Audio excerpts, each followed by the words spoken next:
Hello everyone, welcome to T1 academy. I'm Sudhir Kumar. Daily current అఫైర్స్లో భాగంగా మనం ఈరోజు 13th ఆగస్ట్ సంబంధించిన వేరియస్ కరెంట్ అఫైర్స్ ఏవైతే న్యూస్లో ఉన్నాయో వాటి గురించి ఇన్ డీటెయిల్గా చూద్దాము. క్వశ్చన్ ఆఫ్ ది డేలో భాగంగా మనం ఈరోజు నిన్నటి క్వశ్చన్కి ఈరోజు ఆన్సర్ చూస్తాం కాండి. సో క్వశ్చన్ ఏంటి? Which of the following statements is correct about the facility inaugurated on 11th August 2025 at the national institute of animal biotechnology, Hyderabad. Okay, options ఏంటి? It focuses on renewable energy applications in agriculture. Option B, it is a landmark in veterinary science and biotechnology, focusing on regenerative medicine and cellular therapies for livestock. Option C, it is India's first nuclear powered veterinary research center. Option D, it is aimed at promoting only poultry farming technologies. So దీనికి సంబంధించిన answer ఏంటి? Option B is the correct answer. Stem cell టెక్నాలజీకి సంబంధించినటువంటి bio బ్యాంక్ని మనం national institute of animal biotechnology దగ్గర హైదరాబాద్లో ఏదైతే సెంటర్ ఉందో అక్కడ ఇనాగ్రేట్ చేయడం జరిగింది. So option B is the correct answer. Let's see the today question. ఈ క్వశ్చన్కి మీరు ఆన్సర్ అనేది కామెంట్ సెక్షన్లో ఈరోజు తెలియజేయండి. Okay, which village has been selected under a state backed pilot project to become India's first smart intelligence village. ఇండియాకు సంబంధించి first smart intelligence village ఏ స్టేట్లో, అదేవిధంగా ఏ విలేజ్ రాబోతుంది అని క్వశ్చన్ అడుగుతున్నాడు. Option A Shiggaon, Karnataka. Option B Satnavri, Nagpur. Option C Punsari, Gujarat. Option D Dharni, okay, Bihar. Okay, దీనికి సంబంధించిన ఆన్సర్ మీరు కామెంట్ సెక్షన్లో తెలియజేయండి. Let's see the topics. ఈరోజు టాపిక్స్ కనుక చూసుకున్నట్లయితే ప్యాట్రియాటిక్ ఫిలిం ఫెస్టివల్ అనే న్యూస్లో ఉండడం జరిగింది. అదేవిధంగా 2 more డిఫెన్స్ ఇండస్ట్రియల్ కారిడార్స్ రాబోతున్నాయి. ఎక్కడ ఏంటి అనేది చూద్దాము. అదేవిధంగా MERITE స్కీమ్ న్యూస్లో ఉండడం జరిగింది. దీనికి సంబంధించి central government 4,200 crores budget allocation అనేది చేయడం జరిగింది. 25 to 2030 వరకు ఏదైతే ఫైనాన్షియల్ ఇయర్స్ ఉన్నాయో 5 సంవత్సరాలకు గాను టెక్నికల్ ఎడ్యుకేషన్లో అడ్వాన్స్మెంట్ తీసుకురావాలన్న ఉద్దేశంతో 4,200 కోట్ల యొక్క బడ్జెట్ అలొకేషన్ అనేది చేయడం జరిగింది. అదేవిధంగా మనకి ఓల్డ్ వెహికల్ బ్యాన్ అనేది ఏదైతే ఉందో, డీజిల్ వెహికల్స్ 10 years, అదేవిధంగా పెట్రోల్ వెహికల్స్ 15 years ఓల్డ్ అయితే వాటిని నేషనల్ క్యాపిటల్ టెరిటరీ ఢిల్లీ ఏదైతే ఉందో అక్కడ బ్యాన్ చేయడం జరిగింది. సో దానికి సంబంధించి సుప్రీంకోర్టు కూడా రిలీఫ్ ఇవ్వడం జరిగింది. సో దానికి సంబంధించిన డీటెయిల్స్ చూద్దాము. అదేవిధంగా సెమీ కండక్టర్ మ్యానుఫ్యాక్చరింగ్ ప్రాజెక్ట్స్ అనేటివి రాబోతున్నాయి. ఒడిశా, పంజాబ్, అదేవిధంగా ఆంధ్రప్రదేశ్. సో వాటికి సంబంధించి చూద్దాము. నెక్స్ట్ వచ్చేసి డార్దనెల్స్ స్టేట్స్ అనేది న్యూస్లో ఉండడం జరిగింది. ఎక్కడ లొకేట్ అయి ఉంది? ఫిజికల్ జాగ్రఫీ పాయింట్ ఆఫ్ వ్యూలో important. Equator prize 2025 the most important current affair for the today. And blue pink kill mushroom అనేది న్యూస్లో ఉండడం జరిగింది. ఓకే, సో ఇది న్యూజిలాండ్ నేటివ్ మష్రూమ్, కాకపోతే ఇండియాలో ఎక్కడ బేసిక్గా కనిపించింది అనేది చూద్దాము. ఓకే, లెట్స్ ఇది first current affair today. Okay, patriotic film festival మనకి హర్ ఘర్ తిరంగా అనే క్యాంపెయిన్లో భాగంగా ప్యాట్రియాటిక్ ఏదైతే దేశభక్తితో ఉన్నటువంటి ఫిలిమ్స్ ఉన్నాయో, ఓకే, ఉరి, అదేవిధంగా శ్యామ్ బహదూర్, నెక్స్ట్ RRR ఇలాంటి దేశభక్తితో కూడుకున్నటువంటి ఫిలిమ్స్ని ఈ ప్యాట్రియాటిక్ ఫిలిం ఫెస్టివల్స్లో భాగంగా ప్రదర్శించడం జరుగుతుంది. ఏ రోజు నుంచి ఏ రోజు వరకు అంటే 11th August నుంచి 13th August 2025 మధ్యలో ఈ ప్యాట్రియాటిక్ ఫిలిం ఫెస్టివల్ అనేది న్యూఢిల్లీలో నిర్వహిస్తున్నారు మినిస్ట్రీ ఆఫ్ ఇన్ఫర్మేషన్ అండ్ బ్రాడ్కాస్టింగ్స్ వాళ్ళు. ఓకే, దీనికి సంబంధించి ఫ్రీ ఎంట్రీ ఉంటుంది. ఎవరైతే ఫస్ట్ వెళ్తారో వారికి సీట్ దొరికితే కూర్చొని ఆ ప్యాట్రియాటిక్ ఫిలిం ఫెస్టివల్కి సంబంధించి 3 రోజులు చూడొచ్చు. Okay, so let's see the in detail. Okay, patriotic film festival organised by the ministry of information and broadcasting. చాలా ఇంపార్టెంట్ ఎవరు ఆర్గనైజ్ చేస్తున్నారు అనేది. అదేవిధంగా ఎవరితో కోఆపరేషన్ అంటే నేషనల్ ఫిలిం డెవలప్మెంట్ కార్పొరేషన్ కోఆపరేషన్తో ministry of information and broadcasting వాళ్ళు ఈ మనకి ప్యాట్రియాటిక్ ఫిలిం ఫెస్టివల్ని ఆర్గనైజ్ చేయడం జరుగుతుంది. ఎందులో భాగంగా అంటే హర్ ఘర్ తిరంగాలో భాగంగా. సో మనకి August 5th ఇండిపెండెన్స్ డేని సెలబ్రేట్ చేసుకుంటాం కదా.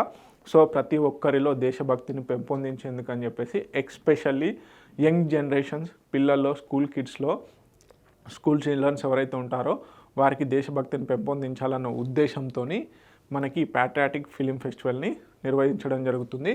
ఎక్కడ? సిరి ఫోర్ట్ ఆడిటోరియం, న్యూఢిల్లీలోని సిరి ఫోర్ట్ ఆడిటోరియంలో ఆగస్ట్ 11th నుంచి 13th మధ్యలో మనకి ఈ ఫెస్టివల్ అనేది నిర్వహించడం జరుగుతుంది.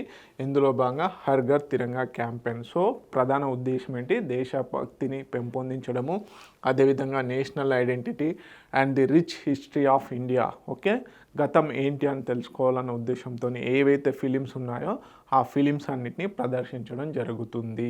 Okay, this is all about patriotic film festival. Okay, a dates August 11th నుంచి 13th మధ్యలో, అండ్ ఎక్కడ, Siri fort auditorium, New Delhi.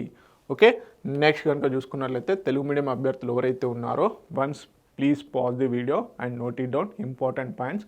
Okay, let's ఇది another current affair. Defence industrial corridors అనేటివి కొత్తగా రాబోతున్నాయి.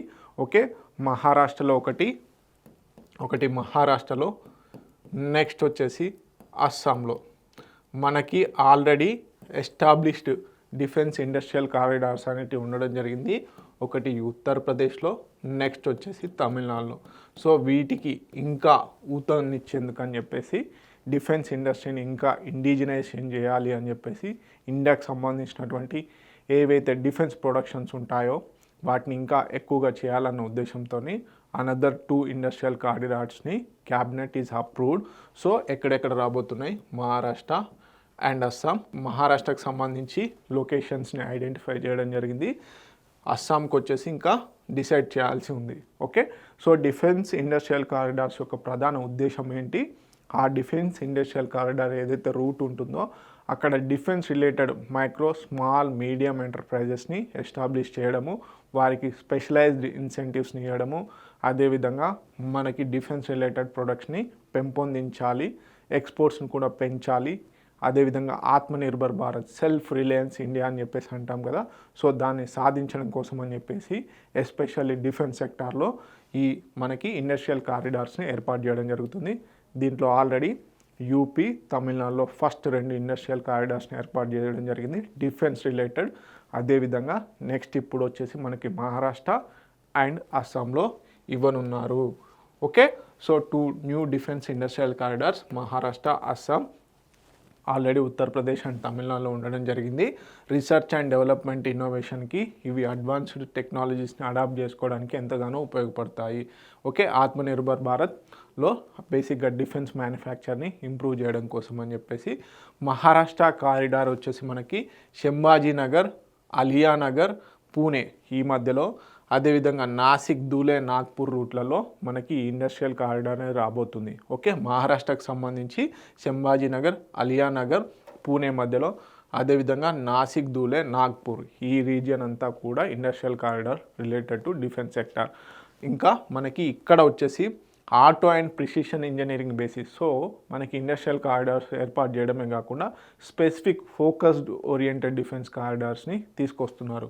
దీంట్లో వచ్చేసి auto and precision engineering bases అనేవి ఇక్కడ ఎస్టాబ్లిష్ చేయనున్నారు. అదేవిధంగా అస్సాం కారిడార్ వచ్చేసి బేసిక్గా అస్సాంలో ఒక కారిడార్ తీసుకొస్తామని అనౌన్స్ చేశారు.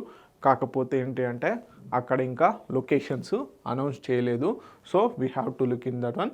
నెక్స్ట్ వచ్చేసి supports eastern frontier defence needs. So బేసిక్గా మనకి నార్త్, ఈస్ట్, వెస్ట్ ఏదైతే ఉంటుందో ఈస్ట్ సైడ్ ఇలాంటి మ్యానుఫ్యాక్చరింగ్ ఇండస్ట్రీ ఉండడం వల్ల, అంటే ఇలాంటి కారిడార్స్ రావడం వల్ల eastern sector especially 7 sister states ఏవైతే ఉన్నాయో నార్త్ ఈస్టర్న్ స్టేట్స్కి అక్కడ ఇండస్ట్రీస్కి కోఆపరేషన్కి బూస్టింగ్కి ఎంతగానో ఉపయోగపడుతుంది.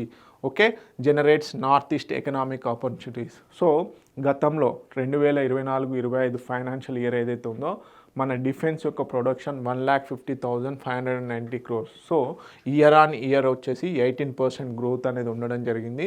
ఫైనాన్షియల్ ఇయర్ 2019-2020తో పోల్చుకున్నప్పుడు 90% వరకు హైక్ అనేది ఉండడం జరిగింది. దీంట్లో పబ్లిక్ సెక్టార్ వచ్చేసి 77% చేస్తే ప్రైవేట్ సెక్టార్ వచ్చేసి 23%. సో ఒకప్పుడు పూర్తిగా పబ్లిక్ సెక్టర్ అంటే పబ్లిక్ సెక్టర్ అండర్టేకింగ్స్ ఏవైతే ఉన్నాయో, ఏవైతే ప్రభుత్వ ఆధీనంలో ఉన్నటువంటి హాల్ కానీ ఇవన్నీ కూడా హిందుస్థాన్ ఏరోనాటికల్ లిమిటెడ్స్ ఇవన్నీ కూడా డిఫెన్స్ రిలేటెడ్ ప్రొడక్షన్ అనేది చేసేవి. సో ఇప్పుడు కాస్త ప్రైవేటైజేషన్ చేయడం జరుగుతుంది. సో దాంట్లో భాగంగానే 23% ప్రొడక్షన్ అనేది ఈ ఇయర్లో 24-25 ఫైనాన్షియల్ ఇయర్ ఏదైతే ఉందో 23% వరకు ప్రైవేట్ సెక్టార్ నుంచి రావడం జరిగింది. This is all about industrial defence industrial corridors. Okay, so Telugu medium అభ్యర్థులు ఎవరైతే ఉన్నారో please note it down. The next current affair is government approved 4,200 crores fund అనేది అలొకేట్ చేయడం జరిగింది. సో ఏ స్కీమ్కి అంటే multi disciplinary education and research improvement in technical education. So మనకి engineering colleges, polytechnic colleges ఏవైతే ఉంటాయో వాటిలలో హయ్యర్ ఎడ్యుకేషన్ అదేవిధంగా technical ఎడ్యుకేషన్ని improve చేయడం కోసం అని చెప్పేసి రీసెర్చ్ అండ్ డెవలప్మెంట్ ఓరియంటల్లో మనకి ఈ టెక్నికల్ ఎడ్యుకేషన్ తీసుకెళ్లాలన్న ఉద్దేశంతో ఈ మనకి multi disciplinary education and research improvement technical education స్కీమ్ని తీసుకురావడం జరిగింది. దీనికి గాను 2025 నుంచి 2030 మధ్యలో ఏవైతే 5 years ఫైనాన్షియల్ ఇయర్స్ ఉన్నాయో ఈ 5 years ఫైనాన్షియల్ ఇయర్స్ గాను 4,200 crores బడ్జెట్ అలికేషన్ అనేది చేయడం జరిగింది. ఓకే, రీసెంట్ క్యాబినెట్ మీటింగ్లో దీనికి సంబంధించి డీటెయిల్స్ చూద్దాం. Multi disciplinary education and research improvement in technical education. Okay, 4,200 crores central sector initiative for 5 years. ఈ ఇయర్స్ కంపల్సరీ గుర్తుపెట్టుకోండి, 2025, 2030. సో దీంట్లో భాగంగా మొత్తం 275 గవర్నమెంట్ ఇన్స్టిట్యూషన్స్కి ఫండ్ అలొకేషన్ అనేది చేయడం జరుగుతుంది. దాంట్లో 175 ఇంజనీరింగ్ కాలేజెస్ అదేవిధంగా 100 పాలిటెక్నిక్ కాలేజెస్. సో వీటికి ఎలా మరి టెక్నికల్ అడాప్షన్ ఎలా చేస్తారు అంటే ఎడ్యుకేషన్లో ఏ విధంగా అంటే బేసిక్గా ఐఐటీస్ అదేవిధంగా ఐఐఎమ్స్కి సంబంధించినటువంటి అదర్ రెగ్యులేటరీ బాడీస్ని ఉపయోగించుకొని ఈ 275 గవర్నమెంట్ కాలేజెస్లో టెక్నికల్ ఎడ్యుకేషన్ని ఇండస్ట్రీకి సంబంధించినటువంటి ఏవైతే టెక్నాలజీస్ కావాలో దానికి సంబంధించినటువంటి ఎడ్యుకేషన్ కరికులంని రూపొందించి రీసెర్చ్ అండ్ డెవలప్మెంట్ ఓరియంటల్లో టెక్నికల్ ఎడ్యుకేషన్ని పెంపొందించాలి అని చెప్పేసి ఈ స్కీమ్ని తీసుకురావడం జరిగింది. ప్రధానంగా వచ్చేసి కోర్ ఆబ్జెక్టివ్స్ ఏంటి, enhance research and innovation. Okay, research హబ్స్ని ఎస్టాబ్లిష్ చేయడం, ఇంక్యుబేషన్ సెంటర్స్ని ఎస్టాబ్లిష్ చేయడం అనేది ప్రధానంగా. Okay, improve employability. ఓకే, బేసిక్గా కరికులం ఏదైతే సిలబస్ ఉంటుందో ఆ సిలబస్ అనేది ఇప్పుడు ప్రజెంట్గా ఉన్నటువంటి ఇండస్ట్రీ రిలేటెడ్గా తీర్చిదిద్దాలి.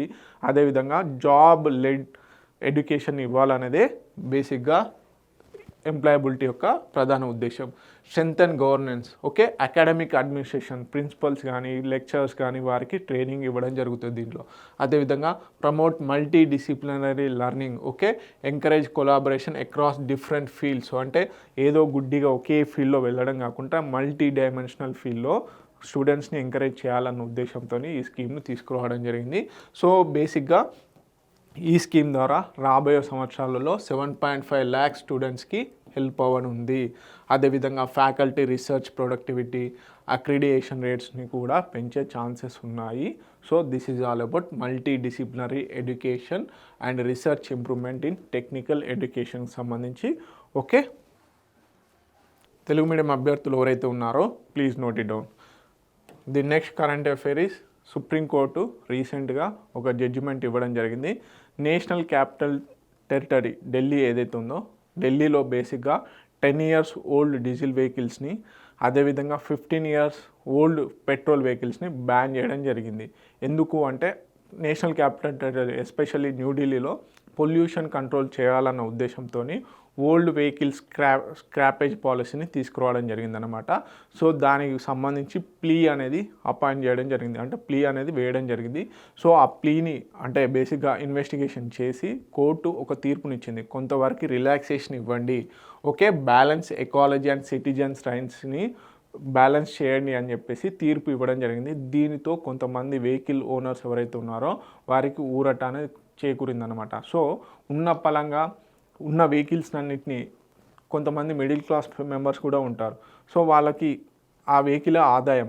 సో అలాంటి వెహికల్ని ఉన్న పలంగా బ్యాన్ చేసేసి 10 years నుంచి ఉన్నటువంటి వెహికల్ని బ్యాన్ చేసి ఎకాలజీని ఇంప్రూవ్ చేయాలని అంటే కుదరదు కదా. వాళ్ళ యొక్క సిటిజన్ రైట్స్ కూడా చాలా ఇంపార్టెంట్ అని చెప్పేసి చెప్పడం జరిగింది. Okay, supreme court temporarily halted enforcement of the ban on diesel vehicles older than 10 years. అదేవిధంగా పెట్రోల్ వెహికల్స్ ఏవైతే ఉంటాయో 15 years వరకు ఉన్న వాటిని స్క్రాపేజ్ చేయాలని పాలసీ తీసుకొచ్చారు. కాకపోతే ఇప్పుడు టెంపరరీ హాల్ట్ అనేది ఇవ్వడం జరిగింది. The court is reviewing the plea from Delhi government which argues age based ban is outdated and unfair. So బేసిక్గా బ్లాంకెట్ బ్యాన్ అనేది ఇవ్వకండి ఒకేసారి. సో బేసిక్గా దాని తర్వాత వచ్చే ఏవైతే మనకి ఎఫెక్ట్స్ ఉంటాయో ఆ ఎఫెక్ట్స్ని తగ్గించండి అని చెప్పేసి టెక్నికల్ ఓరియంటల్లో వెళ్ళండి అని చెప్పేసి సుప్రీంకోర్టు చెప్పిందనమాట. Proposes a technology driven policy based actual emissions BS6 standards, regular fitness టెస్ట్లు, అదేవిధంగా సింపుల్ ఏజ్ లిమిట్ని పెట్టండి. ఒకేసారి బ్లాంకెట్ బ్యాన్ తీసుకుపోయి ఒకేసారి వద్దు అని బ్యాన్ చేయకండి. కాకపోతే ఏంటంటే ఫేజ్ లెవెల్లో ఒక టెక్నికల్ రిలేటెడ్ మేనర్లో వెళ్ళండి అని చెప్పేసి ఇవ్వడం జరిగింది. Environmental protection with citizen rights అని బేసిక్గా పేర్కొనడం జరిగింది. ఎన్విరాన్మెంటల్ని ప్రొటెక్ట్ చేయండి, అదేవిధంగా సిటిజన్ యొక్క రైట్స్ని కూడా కాపాడండి అని చెప్పేసి ఈ జడ్జిమెంట్లో పేర్కొనడం జరిగింది. తెలుగు మీడియం అభ్యర్థులు ఎవరైతే ఉన్నారో please note it down. The next current affair is cabinet, central cabinet కొత్త సెమీ కండక్టర్స్ ప్రాజెక్ట్స్ని అప్రూవ్ చేసింది. బేసిక్గా పంజాబ్, ఒడిస్సా, ఆంధ్రప్రదేశ్లో ఈ కొత్త ప్రాజెక్ట్స్ అనేటివి రాబోతున్నాయి. సో దీనికి సంబంధించిన డీటెయిల్స్ చూద్దాం. సో మనకి సెమీ కండక్టర్ పాలసీలో భాగంగా ఇండియాని సెమీ కండక్టర్ హబ్గా తీర్చిదిద్దాలనుకుంటుంది. అందులో భాగంగానే కొత్త ప్రాజెక్ట్స్ని కూడా అప్రూవల్ చేయడం జరిగింది. సో అదేవిధంగా 4600 crores అనేది అలొకేట్ చేయడం జరుగుతుంది.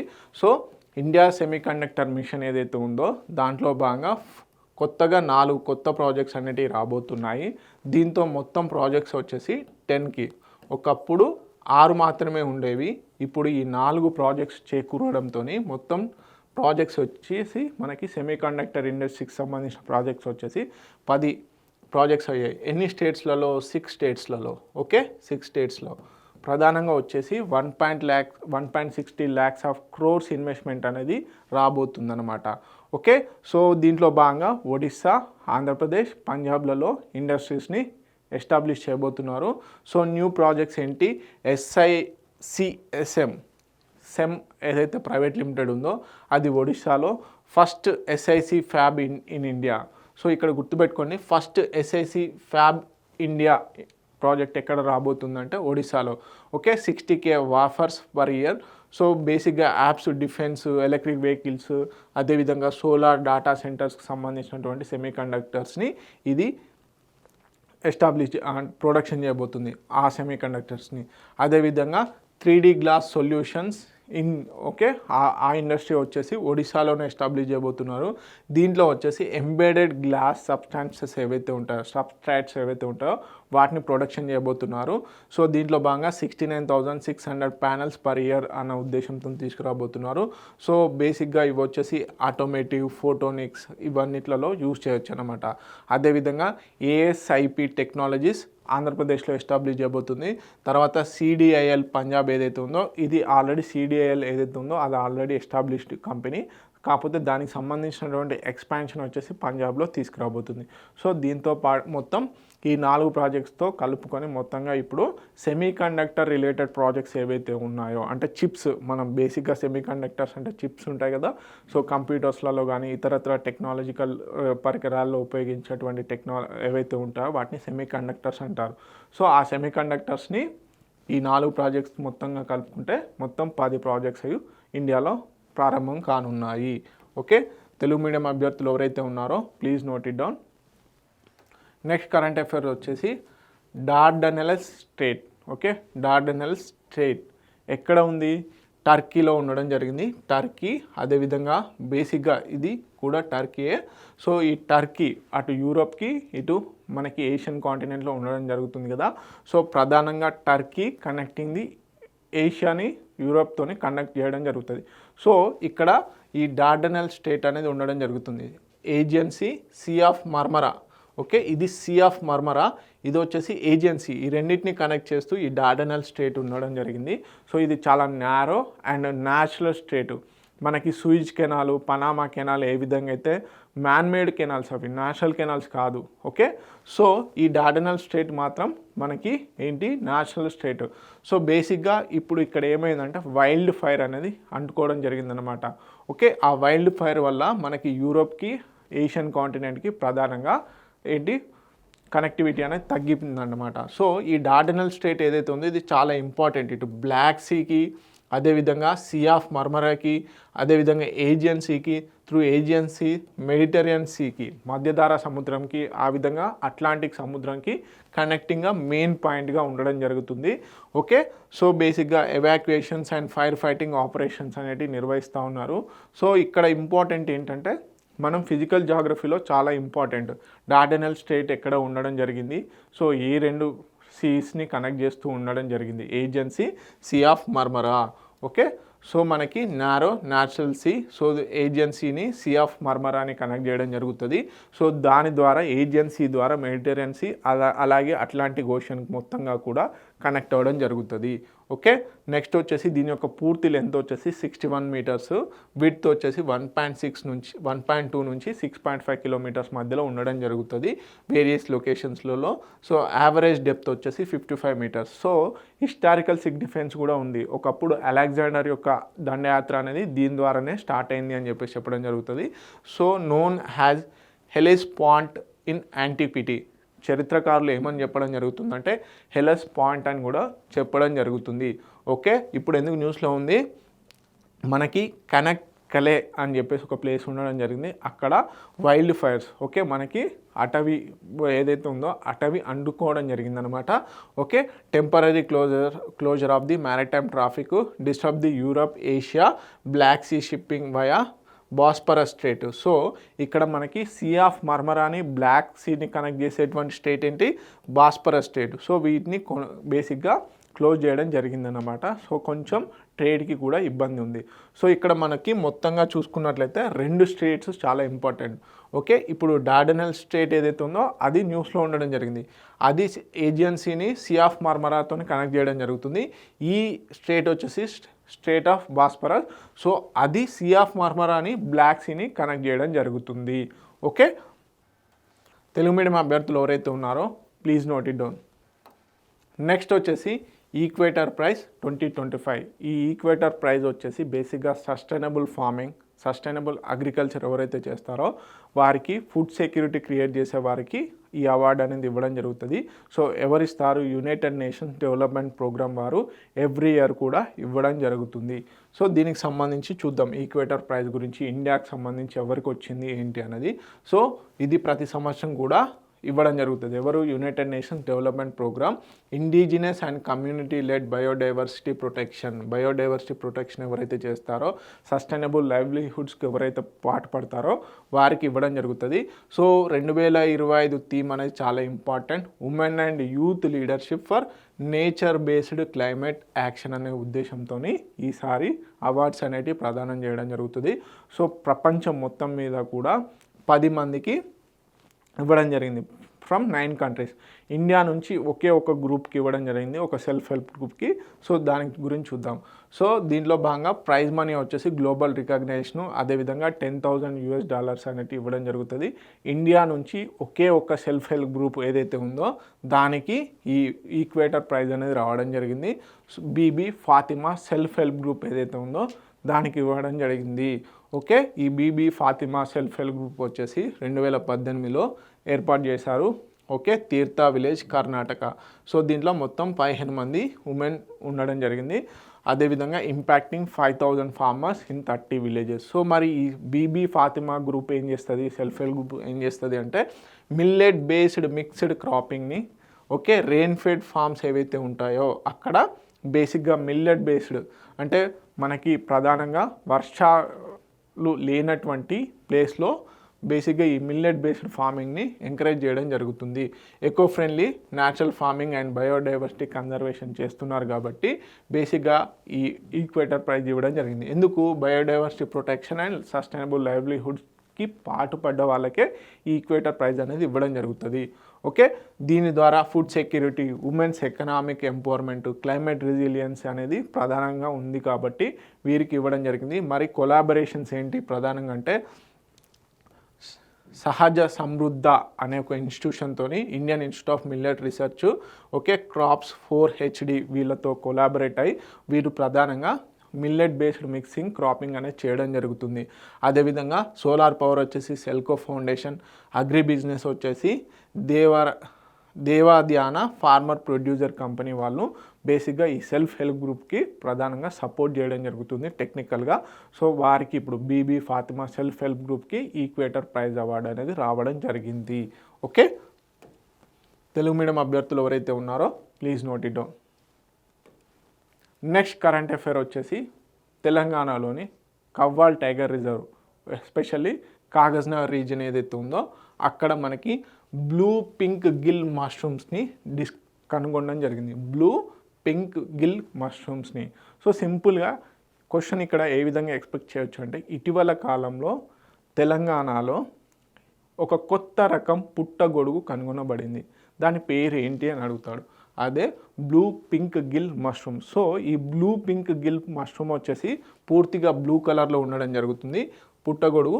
సో బేసిక్గా ఇది వచ్చేసి దీని నేటివ్ ప్లేస్ వచ్చేసి న్యూజిలాండ్.